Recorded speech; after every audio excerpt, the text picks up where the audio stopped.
怕狗哦。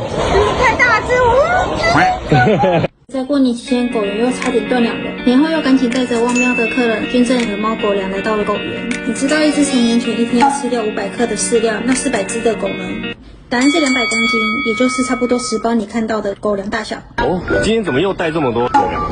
它分配的保健粮这边有1784包，哦，还有370包，同一企业的9包，我们还有是捐各地的，然后姐妈妈就是中部，在北部有捐，南部有捐吗？有在新化、彰化也有。